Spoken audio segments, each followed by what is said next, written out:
നമസ്കാരം. ശ്രീനാരായണ ഗുരു open university degree ക്ലാസ്സിലേക്ക് സ്വാഗതം. ഇന്ന് നമ്മൾ ഡിസ്കസ് ചെയ്യാൻ പോകുന്നത് the history of economic doctrines എന്ന പേപ്പറിലെ 4ാമത്തെ ബ്ലോക്കിലെ 3ാമത്തെ യൂണിറ്റ് ആയിട്ടുള്ള നിയോ ക്ലാസിസിസം എന്ന് പറഞ്ഞിട്ടുള്ള ചാപ്റ്റർ ആണ്. ഓക്കെ, അപ്പം ആദ്യം തന്നെ നമുക്ക് ഡിസ്കസ് ചെയ്യാനുള്ളത് നിയോ ക്ലാസിക്കൽ തോട്ട് ആണ്. നിയോ ക്ലാസിക്കൽ തോട്ട്, അതായത് നമ്മുടെ നിയോ ക്ലാസിക്കൽ സാമ്പത്തിക ശാസ്ത്രം 19ാം നൂറ്റാണ്ടിന്റെ അവസാനം ആയിട്ട് വികസിച്ചിട്ടുള്ള ഒരു സാമ്പത്തിക സ്കൂളാണ്. ഇതിൽ വ്യക്തികളുടെ തർക്ക സഹജമായ തീരുമാനങ്ങൾ, അതായത് വ്യക്തികളുടെ റാഷണൽ ബിഹേവിയർ, അതുപോലെ market equilibrium, demand and supply, ഇതിന്റെ ഒക്കെ പ്രവർത്തനങ്ങൾ വളരെയധികം പ്രധാനപ്പെട്ടിട്ടുള്ളതാണ് ഈ ഒരു നിയോ ക്ലാസിക്കൽ എക്കണോമിക്സിൽ. ദെൻ അതിലുള്ള പ്രധാന ശാസ്ത്രജ്ഞർ, അതായത് നമ്മുടെ നിയോ ക്ലാസിക്കലിലെ ഫേമസ് ആയിട്ടുള്ള ഇമ്പോർട്ടന്റ് ആയിട്ടുള്ള എക്കണോമിസ്റ്റേഴ്സ് ആരൊക്കെ നോക്കാം. First one Alfred Marshall, then William Jones, then Carl Menger, then Leon Walras എന്നിവരാണ് പ്രധാന ആയിട്ടുള്ള എക്കണോമിസ്റ്റേഴ്സ്. ഇന്ന് ഇത് അമേരിക്കയിലെ ചിക്കാഗോ സ്കൂൾ ന്യൂ ക്ലാസിക്കൽ സാമ്പത്തിക ചിന്തയുടെ മുഖ്യ കേന്ദ്രമാണ് അല്ലെ, ഒരു ഇമ്പോർട്ടന്റ് ആയിട്ടുള്ള ഒരു സെന്റർ ആണ് ഇതെന്ന് പറയുന്നത്, ഈ ചിക്കാഗോ സ്കൂൾ എന്ന് ഇന്ന് അമേരിക്കയിൽ. ഓക്കെ, ദെൻ ഇനി നമുക്ക് നോക്കാനുള്ളത് മണി ഇൻ നിയോ ക്ലാസിക്കൽ എക്കണോമിക്സിൽ പണവുമായി ബന്ധപ്പെട്ടുള്ള കാര്യമാണ്.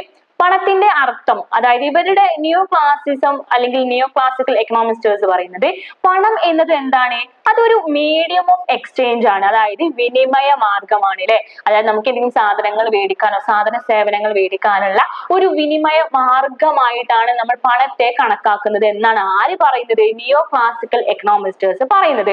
മാത്രമല്ല പണം എന്നത് ഒരു മീഡിയം ഓഫ് എക്സ്ചേഞ്ച് മാത്രമല്ല, അത് എന്താണ്, സ്റ്റോർ ഓഫ് വാല്യൂ അല്ലെ, അത് അതിന്റെ മൂല്യത്തെ സംരക്ഷിക്കുന്നുണ്ട്, സ്റ്റോർ ചെയ്യുന്നുണ്ട്. അതുപോലെ യൂണിറ്റ് ഓഫ് അക്കൗണ്ടിങ് യൂണിറ്റ് എന്നീ നിലകളിലൊക്കെ എന്ത് ചെയ്യുന്നുണ്ട്, പണം പ്രവർത്തിക്കുന്നുണ്ട്. ദെൻ ഇവരുടെ പ്രധാന പങ്ക് പറയുന്നത് പണം എന്ത് ചെയ്യുന്നുണ്ട്, നമ്മുടെ ട്രാൻസാക്ഷൻ അല്ലെങ്കിൽ നമ്മുടെ വിനിമയം അത് എളുപ്പമാക്കുന്നുണ്ട്.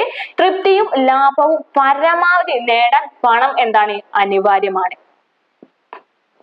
നെക്സ്റ്റ് നമുക്ക് പറയാനുള്ളത് മാർഷൽ അതേപോലെ ഫിഷർ, ഈ രണ്ട് വ്യക്തികളും ഇവര് മണി സപ്ലൈനെയും അതേപോലെ പ്രൈസ് ലെവലിന്, ദെൻ പണപ്പെരുപ്പം, ഇൻഫ്ലേഷനൊക്കെ കുറിച്ച് എന്ത് ചെയ്യുന്നുണ്ട്, വിശദീകരിക്കുന്നുണ്ട്. അപ്പൊ ഇവർ പറയുന്നത് മണി സപ്ലൈയും പ്രൈസ് ലെവലും എന്തിനെ ബാധിക്കുന്നുണ്ട് അല്ലെങ്കിൽ എന്തിനെ എഫക്ട് ചെയ്യുന്നുണ്ട്, നമ്മുടെ പണപ്പെരുപ്പത്തെ അഥവാ ഇൻഫ്ലേഷൻ അല്ലെങ്കിൽ വിലക്കയറ്റം അല്ലെ, അതിനെന്ത് ചെയ്യുന്നുണ്ട്, ബാധിക്കുന്നുണ്ട് എന്നാണ് ആര് പറയുന്നത്, മാർഷലും ഫിഷറും പറയുന്നത്.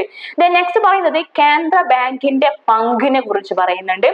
സെൻട്രൽ ബാങ്ക് പണവിതരണം നിയന്ത്രിച്ച് എന്ത് ചെയ്യണം, വില സ്ഥിരത, പ്രൈസ് എന്തായിരിക്കണം, ഒരു സ്റ്റാബിൾ ആയിട്ടുള്ള ഒരു വില സ്ഥിരത ഉറപ്പാക്കുന്നു. പലിശ നിരക്ക് ഇതിനെന്ത് ചെയ്യുന്നുണ്ട്, സ്വാധീനിക്കുന്നുണ്ട്. ഓക്കെ, അപ്പൊ ഇത്രയും കാര്യമാണ് നമുക്ക് ഈ ഒരു ഭാഗത്ത് നിയോ ക്ലാസിക്കൽ എക്കണോമിസ്റ്റേഴ്സിന്റെ അല്ലെങ്കിൽ എക്കണോമിക്സിലെ മണിയുടെ പ്രാധാന്യത്തെ കുറിച്ച് പറയുന്നത്. നെക്സ്റ്റ് നമുക്ക് നോക്കാനുള്ളത് എക്കണോമിക് ഫ്ലക്ച്വേഷൻസ്, സാമ്പത്തിക ചലനങ്ങൾ ആരുടെ, മാർഷലുമായി ബന്ധപ്പെട്ടുള്ള കാര്യങ്ങളാണ് പറയുന്നത്. അതിൽ ഫസ്റ്റ് പറയുന്നത്, മാർഷൽ പറയുന്ന പ്രകാരം ബിസിനസ്സുകളുടെ ആത്മവിശ്വാസം, ബിസിനസ്സുകളുടെ കോൺഫിഡൻസ് എന്ന് പറയുന്നത് സാമ്പത്തിക വളർച്ചയെയും മന്ദഗതിയെയും എന്ത് ചെയ്യുന്നുണ്ട്, ലീഡ് ചെയ്യുന്നുണ്ട്. നെക്സ്റ്റ് പറയുന്നത് നമുക്ക് ഇതില് ബൂം പീരിയഡ്, റിസഷൻ പീരിയഡ് എന്ന് പറഞ്ഞിട്ടുള്ള രണ്ട് കാര്യങ്ങൾ പറയുന്നുണ്ട്. അതായത് അതിൽ ഒന്ന് എന്താണ്, സാമ്പത്തിക വളർച്ച. ബൂം പീരിയഡ് എന്നാൽ സാമ്പത്തിക വളർച്ചയാണ് അത് സൂചിപ്പിക്കുന്നത്. എന്നാൽ റിസഷൻ പീരിയഡ് എന്നാൽ അവിടെ ആ സമയത്ത് ഉൽപാദനമൊക്കെ താഴ്ന്നതായിരിക്കും, മാത്രമല്ല അവിടെ മന്ദഗതി ആയിരിക്കും, ഒരു സ്റ്റാഗ്നന്റ് ആയിട്ടുള്ള ഒരു സിറ്റുവേഷൻ ആയിരിക്കും എവിടെ ഉണ്ടാവുക, റിസഷൻ പീരിയഡിലും ഉണ്ടാവുന്നത്. നെക്സ്റ്റ് പറയുന്നത് അതൊരു ഫ്ലക്ച്വേഷൻ ആണ്. നെക്സ്റ്റ് പറയുന്നത് സർക്കാരിന്റെ നയം വരുമ്പോൾ ഒരു ഫ്ലക്ച്വേഷൻ സംഭവിക്കും, അതായത് കടം നിയന്ത്രിക്കുക, സ്ഥാപനങ്ങൾക്ക് വിശ്വാസം നൽകുക, വിപണിയിലെ റിസ്ക് ഒക്കെ എന്ത് ചെയ്യുന്നു, കുറക്കുന്നൊക്കെ ആരാണ്, സർക്കാർ ചില നയങ്ങളൊക്കെ പുറപ്പെടുവിച്ച് പോളിസി കൊണ്ടുവന്നിട്ട് ഇങ്ങനത്തെ കാര്യങ്ങളൊക്കെ ചെയ്യും. സോ ഇതെന്ത് ചെയ്യും, നമ്മുടെ എക്കണോമിക്കലിൽ എന്ത് ചെയ്യും, ഫ്ലക്ച്വേഷൻസ് ഉണ്ടാകാൻ കാരണമാകുന്നതാണ് എന്നാണ് ആര് പറയുന്നത്, മാർഷൽ പറയുന്നത്. നെക്സ്റ്റ് നമുക്ക് ഡിസ്കസ് ചെയ്യാനുള്ളത് ലാഭമാണ്, അതായത് പ്രോഫിറ്റിനെ കുറിച്ച് നിയോ ക്ലാസിക്കൽ വ്യൂല്. ഇതില് മാർജിനൽ പ്രൊഡക്ടിവിറ്റി സിദ്ധാന്തമാണ് പറയുന്നത്. അതായത് ഇവരെന്ത് ചെയ്യും, നമ്മൾ ഫാക്ടേഴ്സ് ഓഫ് പ്രൊഡക്ഷൻ നമുക്കറിയാം. ലേബർ, ഒരു തൊഴിൽ ചെയ്യുന്ന ആളുകൾക്ക് എന്ത് കിട്ടും? കൂലി കിട്ടും, അതായത് ശമ്പളം കിട്ടുന്നു. ഭൂമിക്ക് എന്ത് കിട്ടുന്നു? ഭൂമി നമ്മൾ കൊടുക്കുന്ന സമയത്ത് നമുക്ക് അതിന് വാടക, റെന്റ് കിട്ടുന്നു അല്ലെ. അപ്പൊ ഈ ഒരു രീതിയിൽ എന്ത് ചെയ്യുന്നുണ്ട്? പ്രതിഫലം കിട്ടുന്നുണ്ട്, പ്രോഫിറ്റ് കിട്ടുന്നുണ്ട്. അപ്പൊ ഇതൊക്കെ മാർജിനൽ പ്രൊഡക്ടിവിറ്റി ആണ് കേട്ടോ. ഇതൊക്കെ മാർജിനൽ പ്രൊഡക്ടിവിറ്റി പോളിസി അല്ലെങ്കിൽ സിദ്ധാന്തം, തിയറി ആണ്. നെക്സ്റ്റ് പറയുന്നത് പ്രോഫിറ്റ്, ലാഭം. അതായത് വിപണി ഇക്വിലിബ്രിയത്തിൽ ആകുന്ന സമയത്ത് വിപണി എന്തായിരിക്കും? ഇക്വിലിബ്രിയത്തിൽ ആകുന്നു. അതേപോലെ അപ്പോൾ ലാഭമായിരിക്കും. അതേപോലെ നമ്മുടെ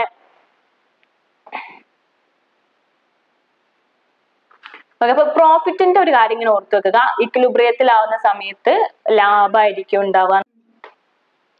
നെക്സ്റ്റ് നമുക്ക് പറയാനുള്ളത് ഫ്രാങ്ക് എച്ച് നൈറ്റ് എന്ന് പറഞ്ഞിട്ടുള്ള ഒരു വ്യക്തി. അദ്ദേഹം പറയുന്നുണ്ട് റിസ്ക്കും അതേപോലെ അൺസർട്ടൈനിറ്റിയും തമ്മിൽ ഉള്ള വ്യത്യാസത്തെ അദ്ദേഹം കാണിക്കുന്നുണ്ട്. അതായത് റിസ്ക് എന്ന് പറയുമ്പോൾ ഇൻഷുറൻസ് ഒക്കെ ഉള്ള അപകടമാണ് റിസ്ക്. ദെൻ അൺസർട്ടൈനിറ്റി പറഞ്ഞാല് ഇൻഷുറൻസ് ഇല്ലാത്ത അനിശ്ചിതത്വം. സോ ആ ഒരു രണ്ട് തമ്മിലുള്ള വ്യത്യാസത്തെയാണ് അദ്ദേഹം കാണിച്ചു തരുന്നത്. അതായത് ചില അപകടങ്ങൾ എന്ത് ചെയ്യും? അപകടങ്ങൾ ഈ ഒരു നയം വഴി നിയന്ത്രിക്കാം, ചിലത് എന്ത് ചെയ്യാൻ കഴിയില്ല, നമുക്ക് നിയന്ത്രിക്കാൻ കഴിയില്ല. ഓക്കെ, അപ്പൊ അതാണ് ഈ ഒരു ഭാഗത്ത് പറയുന്നത്. നെക്സ്റ്റ് നമുക്ക് പറയാനുള്ളത് പലിശ, അതായത് ഇൻട്രസ്റ്റിന്റെ ഭാഗമാണ് നിയോ ക്ലാസിക്കൽ വ്യൂല്. എന്താണ് ഇൻട്രസ്റ്റ് അല്ലെങ്കിൽ എന്താണ് പലിശ?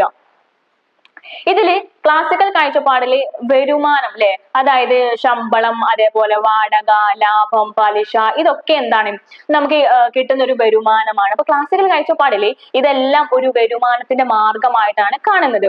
ഇനി ഇതിൽ വരുന്ന ഒരു പ്രോബ്ലം എന്താണെന്ന് വെച്ചാൽ ക്യാപിറ്റൽ, അതായത് മൂലധനം നിർമ്മിക്കാൻ തൊഴിലും ഭൂമിയും ഉപയോഗിച്ചിട്ടും അതിൽ പ്രൊഡക്ഷൻ കോസ്റ്റിന് മീതെ പലിശ ലഭിക്കുന്നുണ്ട്. ഓക്കെ, ആ ഒരു കാര്യമാണ് ഇതിലുള്ള ഒരു പ്രശ്നം. അപ്പം ഇതില് ബൂം വർക്കർ എന്ന് പറഞ്ഞിട്ടുള്ള, അതായത് ഇപ്പോഴത്തെ സാധനങ്ങൾ ഭാവിയിൽ അവയേക്കാൾ മൂല്യമേറിയതാണ്, അതിനാൽ പലിശ ഉണ്ടാകുന്നു. ഓക്കെ, അപ്പൊ എന്താണ്? ഇപ്പോഴത്തെ സാധനങ്ങൾ ഭാവിയിൽ അവയെക്കാട്ടിലും മൂല്യം ഏറിയതാണ്, അതുകൊണ്ടാണ് അതിന് പലിശ കൂടുന്നത് എന്നാണ് പറയുന്നത്.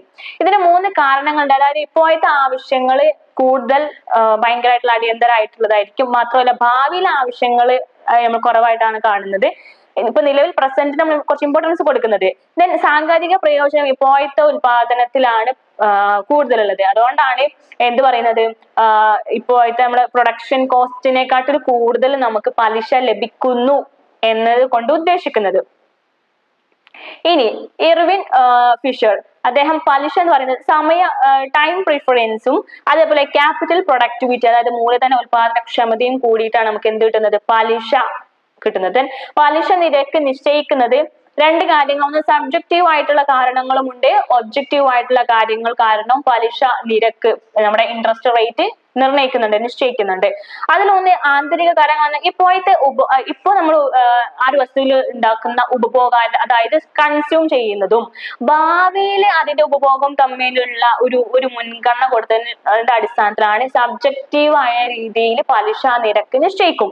ഇനി ഒബ്ജക്റ്റീവ് രീതി പറഞ്ഞാൽ ബാഹ്യ കാരണങ്ങൾ, അതായത് നിക്ഷേപങ്ങളുടെ പ്രൊഡക്ടിവിറ്റി, അതായത് ഉൽപാദനക്ഷമത, വിപണിയുടെ ഘടകങ്ങൾ, ഇതിന്റെ അടിസ്ഥാനത്തിൽ ഒബ്ജക്റ്റീവ് രീതിയിൽ നമ്മൾ എന്ത് ചെയ്യും? നമ്മുടെ പലിശ നിർണയിക്കുന്നുണ്ട്. അപ്പൊ ഇതാണ് ഈ ഒരു ഭാഗത്ത് നമുക്ക് നോക്കാനുള്ളത്. ഇനി ഒന്നുകൂടെ നമുക്ക് പറയാം. അതായത് ഇതിൽ വരുന്ന മെയിൻ തിയറീസ് എന്തൊക്കെയായിരുന്നു? Profit theory, employment theory, growth theory, money theory. Okay, ആ ഒരു കാര്യം ഓർത്ത് വെക്കുക. ദെൻ ഇതിലുള്ള പ്രമുഖ ആയിട്ടുള്ള എക്കണോമിസ്റ്റേഴ്സ് ആണ് Alfred Marshall. Then utility theory ആരുടെയൊക്കെയായിരുന്നു? ജുവാൻസി മെങ്ക Walras. Then general equilibrium concepted by Walras. Then പിന്നെ നമ്മൾ പറഞ്ഞിട്ടുള്ളത് മണി, ഇൻട്രസ്റ്റ് ആൻഡ് പ്രോഫിറ്റ് അല്ലെ. അതിൽ ഇൻട്രസ്റ്റ് എന്ന് പറയുന്നത് പ്രൈസ് ഓഫ് ബോറോവിങ് ക്യാപിറ്റൽ, നമ്മൾ ക്യാപിറ്റൽ എടുക്കാൻ വേണ്ടിയിട്ട് ബോറോ ചെയ്തിട്ടുള്ളത് വേണ്ടിയിട്ട് ചെലവാക്കിയ പണം, അതിന്റെ റേറ്റ് ആണ് ഇൻട്രസ്റ്റ്. അതിനടിസ്ഥാനത്താണ് ഇൻട്രസ്റ്റ് കണക്കാക്കുന്നത്. ദെൻ പ്രോഫിറ്റ് എന്ന് പറയുന്നത് maximise difference between revenue and cost അല്ലെ, വരുമാനവും ചെലവും തമ്മിലുള്ള ഡിഫറൻസ്. അതായത് ഇപ്പോ നമുക്ക് 100 രൂപ ഒരു സാധനത്തിന് ചെലവായി, ദെൻ നമുക്ക് അതിന് കിട്ടിയ റേറ്റ് അല്ലെങ്കിൽ ആ ഒരു സാധനം സെയിൽ ചെയ്തപ്പോൾ നമുക്ക് 120 കിട്ടി, അങ്ങനെയെങ്കിൽ അതിൽ ഡിഫറൻസ് വരുന്നത് 20 രൂപയാണ് അല്ലെ. അതായത് ചെലവ് 100 രൂപയും എക്സ്ട്രാ കിട്ടിയത് 20. സോ ആ 20 പ്രോഫിറ്റ് ആയിട്ട് കണക്കാക്കുന്നത്. അതാണ് ഇവിടെ പറയുന്നത് maximise difference between revenue and cost. ആ ഒരു കാര്യം ഓർത്തു വെക്കുക. പിന്നെ നമ്മൾ പറഞ്ഞിട്ടുള്ളത് കൺസ്യൂമർ ബിഹേവിയർ ആണ്. പിന്നെ പ്രൊഡ്യൂസർ ബിഹേവിയർ. കൺസ്യൂമർ ബിഹേവിയർ എന്നാൽ കൺസ്യൂമേഴ്സ് മാക്സിമൈസ് യൂട്ടിലിറ്റി മാക്സിമൈസ് ചെയ്യും. ആ സമയത്ത് ബൈ അണ്ടിൽ മാർജിനൽ ബെനിഫിറ്റ് കിട്ടുന്നത് വരെ അവരെന്ത് ചെയ്യും, അത് കൺസ്യൂം ചെയ്യും. ഓക്കെ. പിന്നെ നമ്മൾ പറഞ്ഞത് law of diminishing marginal utility ആണ്. അതായത് ഡിമാൻഡ് കർവ് അപ്പോൾ എന്തായിരിക്കും, ഡൗൺവേർഡ് സ്ലോപ്പിംഗ് ആയിരിക്കും, താഴോട്ട് വരും. Substitution effect and income effect ഉണ്ട്. അതായത് നോർമൽ ഇൻഫീരിയർ ഡിഫറെന്റ് ഗുഡ്സ് എന്ന് പറഞ്ഞിട്ട്, അതായത് ആ ഒരു സാധനം മേടിക്കാൻ നമുക്ക് അല്ലെങ്കിൽ അതിന് പകരമായിട്ട് നമുക്ക് ഉപയോഗിക്കാൻ പറ്റുന്ന സബ്സ്റ്റിറ്റ്യൂഷൻ ഗുഡ്സ് ഉണ്ട്. സോ അതൊക്കെയാണ് ഏതിൽ വരുന്നത്, നമ്മൾ കൺസ്യൂമർ ബിഹേവിയറിൽ വരുന്നത്. നെക്സ്റ്റ് ഉൽപാദകരുടെ അല്ലെങ്കിൽ പ്രൊഡ്യൂസേഴ്സിന്റെ ബിഹേവിയറിൽ വരുന്നത് produce unit where marginal cost that is equal to marginal revenue. അതെന്തിന് കാരണമാവും, പ്രോഫിറ്റ് മാക്സിമൈസേഷന് കാരണമാകും. പിന്നെ നമ്മൾ പറഞ്ഞിട്ടുള്ളത് നിയോ ക്ലാസിക്കലിന്റെ അസ്യൂംഷൻസ് ആണ്. ഇവർ പറയുന്നത് റാഷണൽ പ്രിഫറൻസ്, ഇവർ ഇമ്പോർട്ടൻസ് കൊടുക്കുന്നത് റാഷണൽ പ്രിഫറൻസിനാണ്, യുക്തിപരമായിട്ടുള്ള പ്രിഫറൻസ് ആണ്. മാത്രമല്ല ഇതിൽ വിദ്യാർത്ഥികൾ ഫോംസ് ഒക്കെ എന്താണ്, റാഷണൽ ആണ്. Individual maximise utility, firms maximise profit. ഇതിൽ വ്യക്തികൾ എന്ത് ചെയ്യുക, നമ്മളെ മാക്സിമം യൂട്ടിലിറ്റി മാക്സിമൈസ് ചെയ്യുക. ഫേം എന്ത് ചെയ്യുക, അപ്പോ മാക്സിമം പ്രോഫിറ്റ് ഉണ്ടാക്കുക അല്ലെ. ഇൻഡിവിജ്വൽസ് മാക്സിമം യൂട്ടിലിറ്റി അത് ഉപയോഗിച്ചു കൊണ്ടുണ്ടാക്കുമ്പോൾ ഫേം മാക്സിമം പ്രോഫിറ്റ് ഉണ്ടാക്കുന്നു. പിന്നെ നമ്മൾ പറയുന്നത് മാർക്കറ്റ് മെക്കാനിസം ആണ്. മാർക്കറ്റ് മെക്കാനിസത്തില് വാല്യൂ, ഒരു സാധനത്തിന്റെ വാല്യൂ എന്ന് പറയുന്നത് നമ്മുടെ ആവശ്യങ്ങൾ, ഡിസയർ ഓർ വാണ്ട്സ്, അതും ആ ഒരു വസ്തുവിന്റെ സ്കേഴ്സിറ്റി, അതിന്റെ ലഭ്യതയും നോക്കിയിട്ടാണ് ആ ഒരു വസ്തുവിന്റെ വാല്യൂ എന്നാണ് ആര് പറയുന്നത്, നമ്മളെ നിയോ ക്ലാസിസത്തിൽ പറയുന്നത്. ഇതില് price signal adjustment, tension decision, ഇതൊക്കെയാണ് മാർക്കറ്റ് ഇക്വിലിബ്രിയത്തിൽ എത്താനുള്ള കാരണങ്ങൾ. മാത്രമല്ല ഇതിന് എക്സാമ്പിൾ ഉണ്ട് laptop demand and supply price. അതായത് ലാപ്ടോപ്പിന്റെ ഡിമാൻഡും സപ്ലൈയും എന്ത് ചെയ്യുന്നുണ്ടോ, അതിലുള്ള വിലയിൽ മാറ്റങ്ങൾ സംഭവിക്കുന്നുണ്ട് അല്ലെ. അപ്പോ ഇവിടെ എന്താണ്, marginal producers and consumers adjust ആണ് ഇവിടെ സംഭവിക്കുന്നത്. പിന്നെ നമ്മൾ പറഞ്ഞിട്ടുള്ളത് മേജർ തിയറീസ് ഉണ്ട്, profit theory, employment theory, growth theory, money theory. ഇത്രയും കാര്യങ്ങളാണ് ഈ ഒരു ഭാഗത്ത് നമുക്ക് മെയിൻ ആയിട്ട് നോക്കാനുള്ളത്. ഇനി നമ്മളെ കൺസ്യൂമേഴ്സ് ബിഹേവിയർ പറഞ്ഞല്ലോ, അതായത് കൺസ്യൂമേഴ്സ് ബിഹേവിയറിൽ കൺസ്യൂമേഴ്സ് എന്താണ്, മാക്സിമം യൂട്ടിലിറ്റി, അതായത് മാക്സിമം അവര് അതിന്റെ സാറ്റിസ്ഫൈ ചെയ്യാൻ നോക്കാണ്. അവര് മാക്സിമം അതിനെ നോക്കുള്ളൂ കൺസ്യൂമേഴ്സ്. അതാണ് ആ കൺസ്യൂമേഴ്സിന്റെ ബിഹേവിയർ വരുന്നത്. അങ്ങനെ ഓരോ യൂണിറ്റും വാങ്ങുന്ന സമയത്ത് അവിടെ എന്ത് ചെയ്യും, മാർജിനൽ ബെനിഫിറ്റ് ഉണ്ടാവും. ഓക്കെ.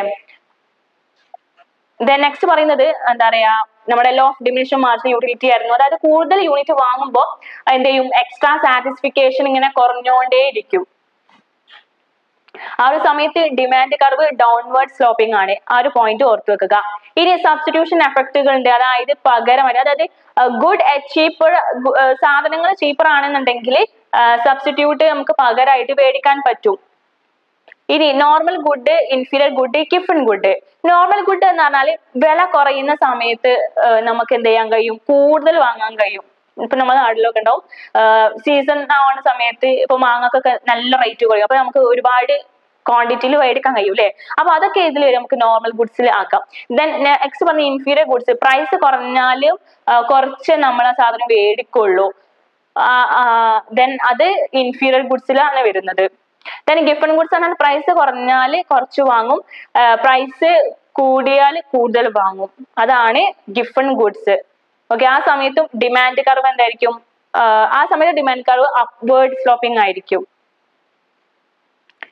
പ്രൊഡ്യൂസേഴ്സിന്റെ കാര്യം പറയുകയാണെങ്കിൽ produce unit where marginal cost equal to marginal revenue.